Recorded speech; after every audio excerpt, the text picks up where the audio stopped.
Welcome to the Aligned Powerhouse, the podcast for executive women who are done leading from burnout and ready to rise from alignment.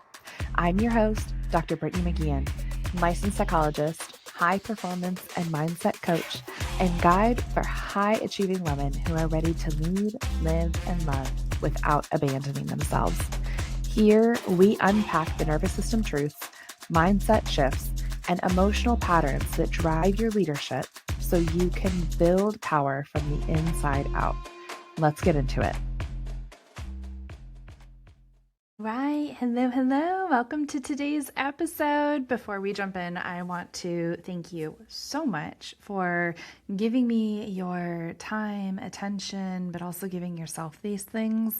This co-created community is such a gift, and genuinely, so I batch my content, right? And days when I just get to come and sit and like vibe with y'all is how it feels, are some of, if not one of my most favorite in terms of a work day, like days of the month. It is such an immense privilege to be here and to be creating this community together, and more importantly, to be pushing this mission further out to to the women who need to hear it, right? To the ambitious women who want to close the gap between how people see them versus what's happening behind closed doors, and really in service of this mission that we can absolutely have it all. You don't have to be less. You just got to maybe work a little bit more strategically. So today's episode is for the women so I will tell you where this stems from. This stems from the fact that I have, since, a year, 2 years into my career, have had at that point it was like by chance, but the privilege of sitting across from some incredible leaders, some incredible women leaders who were sitting at the tippy top of companies, organizations, for whatever reason, they fell in my lap and then they stuck around because I really like them and I do really good work with them. And with that kind of privilege comes a very unique lens on this community of women. And today, I am sharing something for those who are in leadership, but they're looking to shift their relationship with their leadership. So this could be a founder who is looking to build their team and step into more of the C-suite role that's really focusing on probably still sales, but vision and impact. Or the corporate baddie who is looking to move up the ladder a little bit, right? Because one of the unique advantages of my career has been that I have essentially received business training, not only with the thousands of dollars that I've invested in my own education, but also from some of the most brilliant business minds in the world, right? I learned this inherently just by osmosis, being around these women, listening to them and really dissecting what's going on. And so what I am sharing with you today is the number one leadership shift that I have seen that will build teams that don't collapse without you. Now, I want you to know that if you are not in a space of leading a team, that this still applies to you. The same exact tactics and ideas that I'm going to talk about in this episode can directly be applied to your marriage and more specifically to your family, because one of the biggest pain points that women come into my community with is that everything relies on them and they can't figure out why, right? So if you are a woman who wants a calmer team, perhaps you want more emotionally mature employees and team members. You're looking for that decrease in dependency, fewer fires. You are looking to make your relationship and your experience of leadership more sustainable, which is absolutely necessary to move up the corporate ladder. Or you're looking for a business that can really truly breathe without you. This episode is for you. Okay. By the end of today's episode, you are going to understand the biggest shift that I have watched my clients walk through, and also the one that I have walked through myself. But really, I'm sharing with you, like, behind the scenes, like, what are the Goliaths of the world doing and shifting internally that is making the biggest impact on their P&L statements. Okay. So first of all, again, let's talk about like how we get into this issue in the first place. And this is really challenging, right? Because here's the thing is that there's a saying that says, you know, what got you here won't get you there. And this is so applicable when we are talking about leadership development. Typically, the way that you move into a place of management or leadership is in some way, shape, or form by overfunctioning and by being exceptionally good at emotional labor. Okay, you have to stand out. Or if you are in the founder realm, you are wearing all the hats and it's like not a choice, right? And to an extent, this is okay. There's a lot of like rescuing, right? Hey y'all, Dr. B here. I am scooching in here for a quick second because I have a question for you. Do you know which of the 4 powerhouse profiles you are yet? Because let me tell you, there are 2 things that decide how you lead, live, and love. The first is how much you trust your own instincts, and 2 is how much of your true self the world actually gets to see. Where those 2 things meet is your profile. And once you know yours, everything about how you show up at work and at home not only starts to make sense, but it becomes malleable and you can evoke change. The quiz is just 10 questions, takes about 2 minutes. It is free. It is my gift to you. I am so grateful that you are here. I love the community that we have built together. Find the link in the show notes and find your type today. Now let's get back to the show. I call this the rescuer reflex if it's in relationships. Well, the same thing applies to your work relationships. There is an immediacy, a pull, and oftentimes women who are very, very well primed for leadership positions, they have grown up in homes where their nervous systems have also been trained to respond when there is stimulus, when something is wrong, right? When someone's in a bad mood, let me fix it. Let me fix it. It's not safe. It's not safe. And guess what? That leads initially to more sales. That leads to being the best at what you do because you're overfunctioning and you're going to go learn these skills. It leads to you standing out on a team. It leads to you like being the one that everyone sees like, hey, we can count on you no matter what, right? The other end of this is that then being needed directly becomes fused with your self-worth. And your nervous system is primed and attached to pressure, right? Meaning now you have a situation where your nervous system requires a certain level of input in order for it to feel like it is at baseline, right? You've raised that threshold for baseline. That's really dangerous because at that point, now we have to be dysregulated in order to be okay, right? And then you kind of waltz. You're moving along your career, you're building the business, and all of a sudden you're like, hey, I want to hire some team leads, or I want to hire a team. And now your task is to delegate. Now your task is to step back, right? The biggest shift that I see between women who are boots on the ground and also in places of management, right? Versus the ones who have stepped into the genuine C-suite, right? Whether you're corporate or you are a founder, like the ones who are genuinely sitting in C-suite, they know how to take a breath, step back and evaluate and monitor the room and hold the vision. And they move with intention toward the vision, even if that inconveniences others, right? Typically they have someone who is helping them steer the ship a little bit more, right? They have someone who's going to like help the in-between, but they are holding the vision. It's a very, very different job. They have learned how to regulate. They have learned how to pause. They've learned how to practice discernment is the biggest difference and skill that I see, along with yes, there's boundary setting and all of that as well, right? But instead what happens is that many women unconsciously recreate the emotional roles that they have learned in the family system. They evoke this within leadership.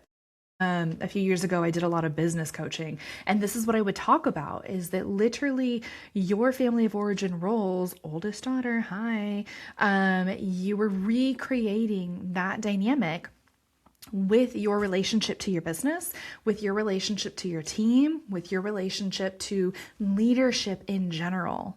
If you were primed to overfunction, then you will always move toward overfunctioning. That's going to feel like home base, right?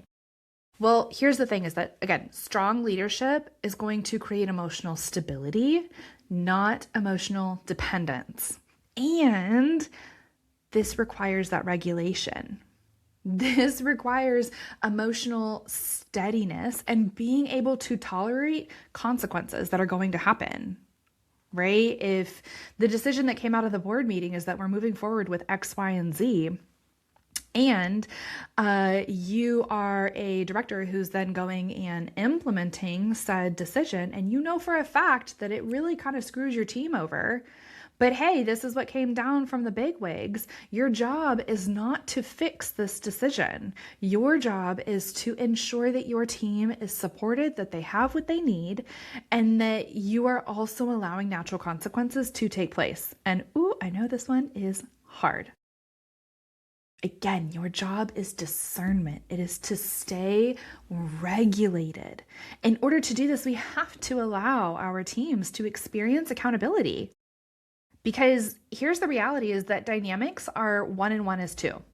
You are always 50% responsible for any dynamic that is in place, whether that is in your marriage or your relationship with your kids or your friends or your relationships at work. You have created 50% of this issue. The number one way out of it is to really get clear about what exactly is your role, hold that, and hold other people to that. Hold them to their own accountability. Allow the mistakes, allow some of those fires to come through. And guys, I know how hard that is when you are managing ginormous projects, right? The other thing it's going to require is very clear clarity. So this happens when anyone is walking up who's very dysregulated. I always say the strongest nervous system in a situation will win. This is part of why I invest so heavy in my own support team, whether that is in my business, whether that is in my own personal work, whether that is in my body work, like whatever it is, my team has to be very strong because for a living, I help people to regulate their nervous systems who are coming in and they're coming in real hot.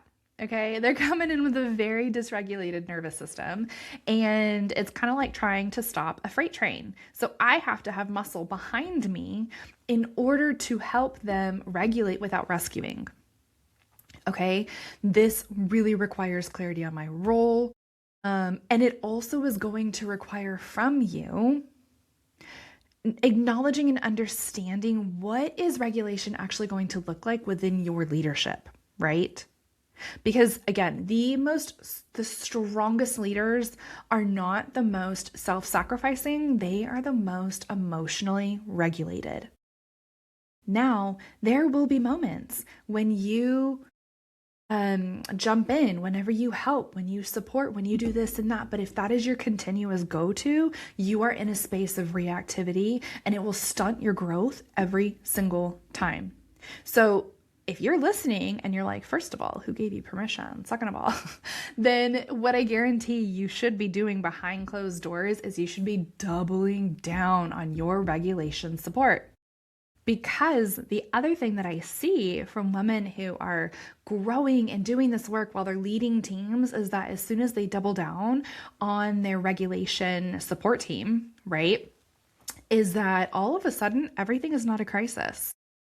All of a sudden they can turn around to the people who are farther up, whatever it is, and they can say, actually, who gave you permission? And your crisis is not my responsibility. Right? Now, of course, we're doing that with like discernment. I understand that. They also have the ability to tolerate disappointing the people around them. That is a non-negotiable. As you step up in visibility, as you step up in responsibility, as you step up in leadership, you are going to do things that are going to make other people uncomfortable. And if you don't believe me, go have conversations with some of these women. Like, they will tell you 10 times over.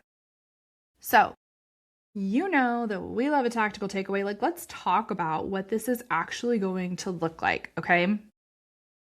So this is going to look like teams having the space to actually solve problems independently. I want you to think about this in terms of parenting. If you are constantly jumping in and rescuing your child, right, the helicopter parent, and you're saying, oh my gosh, what can I do? Oh my gosh, let me help. If you are constantly taking away opportunities for your child to learn, they are going to be stunted. And also, that's not their fault. I also take the path of least resistance, and I bet you do too. If I don't have to work harder, then like you better freaking believe I'd rather work smarter. And in this dynamic, the way to work smarter is to come to this reactive director, boss, manager, human who is like gonna fix it for you, right? This also looks like you having the ability to stay calm during crisis. And this one, I really want to dive in just a little bit, because what I will say is that looking calm on the outside is a skill that I guarantee if you're listening to this episode, you already have this. You already know this. Every single woman that I work with, we are masters of a poker face. Well, I'm really not, but my team knows that, thank goodness. If something is going on, I'm probably laying on the ground or holding my face. So this is something I can work on, okay? But I am talking about genuine calm. And what I will say is sometimes it looks a little bit different. When I am sitting with like my operations team, or the woman who's like helping me with oh my gosh, if I'm sitting with Asia and she is helping me with events and details are starting to fall apart, and I'm like, oh my gosh, like part of how I stay calm is I get my feet up a wall. And so she might be talking to my literal feet, right? Sometimes it's not going to look pretty, but it is about what is supporting the regulation underneath. This is going to look like stronger delegation, which again is not just related to how you're delegating at work. This could also be, and I will say, I am in a season of growth within my business. We're really starting to pick up more traction, and I myself am coming into a space of just having more capacity as I'm coming out of like new motherhood. And kids are still little, but like we got a little bit more time, right? I have a little bit more of my brain available. And as we've done this, I'm not just delegating more at home, although I am doing that. We are building out our team at home. We're also looking at like, okay, who's going to be the nutritionist? Who's going to be the personal trainer? Who is going to be the home manager? Who's going to be, right? Like we know how to stack our team. And as work has asked for more, we're not willing to sacrifice intentionality with the children. So where are we stacking ourselves, right? Continuing to bring in like more support in the business. So again, the two are connected. And if your requirements have gone up on one end, you have to make sure that support goes up with it. This is also going to look like and move in service of increasing trust with your team, right? This is what truly leads us into emotional maturity within a culture, is one that can sustain and hold accountability. And if your team can't do that, if you're at a company that's not going to support that within reason, then it's probably time to check something out anyway. So that is what I have for y'all today. Today was short, sweet. It was meant to be tactical. It was meant to be like, hey, FYI, just having worked with a ton of incredible women behind closed doors, here is a little leadership tip for you that I have watched women not only evolve and move through personally, right? But it's also just a distinctive factor that I know to be true. Like when I talk with someone, I can probably tell you, now you can ask anyone in my world. I don't really understand corporate super well. Like there's like rules and all these things. I'm just like, oh my God, that's very overwhelming. But I can tell you who is like boots on the ground, who's the middleman, and who's at the very tippy top. Probably after talking with you for 60 seconds, I can tell you where you are. So you are welcome. now, before we go, a few tactical shifts that I am taking like straight from these women that I have the extraordinary gift to be close to, right? First is to stop answering emotionally reactive requests immediately, even when someone is in your face. Unless something is physically on fire, no, you're allowed to take a breath.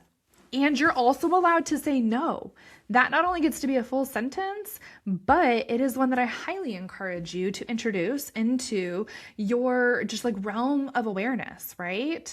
Like you can say no. You have to deal with the consequences and you have to take accountability for having said that. But I guarantee someone is always going to respect you more and trust you more if you know how to say no. Second is creating systems before the rescue.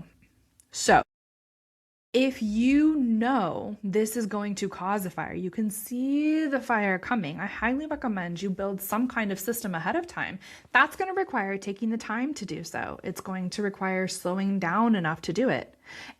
Or if you're someone who's responsible for that and you don't have the ability to do that in the company that you're in, it also may require you to look at a different company. Next is I want you to reduce emotional over-availability.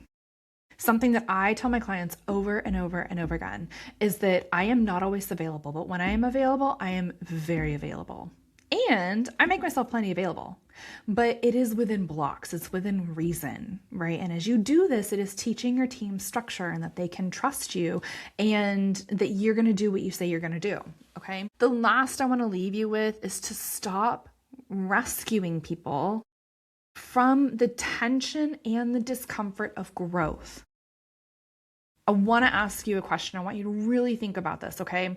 The last time that you made tremendous growth, any kind of growth, actually, did it come from a place of comfort or discomfort? 10 times out of 10, the answer is that growth comes out of discomfort. So stop stunting your team and taking away their discomfort. Ensure that they have the skills necessary. And if you're not sure, then that's a different conversation, right? And then tolerate, practice regulation. Notice what happens inside of your body as you are allowing someone to experience the natural consequences from their decisions. All right. That's all I have for you this week. I will see you on the next episode.